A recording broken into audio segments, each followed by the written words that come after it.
மக்கள் நல கூட்டணியில் நாம் இருந்தபோது 25 தொகுதிகளில் நாம் போட்டியிடக்கூடிய வாய்ப்பு கிடைத்தது. அப்போது நான் சுதந்திரமாக முடிவெடுக்க முடிந்தது, பலருக்கும் வாய்ப்பளிக்க முடிந்தது. 10க்கும் கீழே மிக சொற்பமான இடங்களை பெறுகிற போது நீண்ட காலமாக காத்திருப்போர் பட்டியலில் இருக்கக்கூடியவர்களையும் நான் கணக்கில் கொள்ள வேண்டியிருக்கிறது.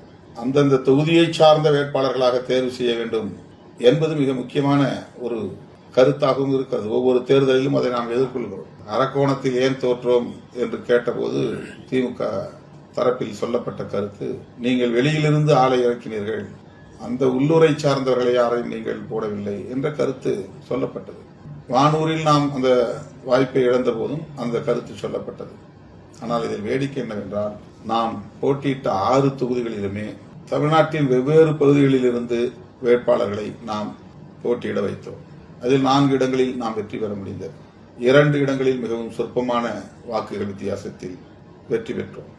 ஆகவே வேட்பாளர்களை தேர்வு செய்கிற போது கட்சி தலைமைக்கு நெருக்கடி இல்லாத வகையில், அழுத்தம் இல்லாத வகையில் சுதந்திரமாக முடிவெடுக்கக்கூடிய வாய்ப்பை இயக்கத் தோழர்கள் வழங்க வேண்டும்.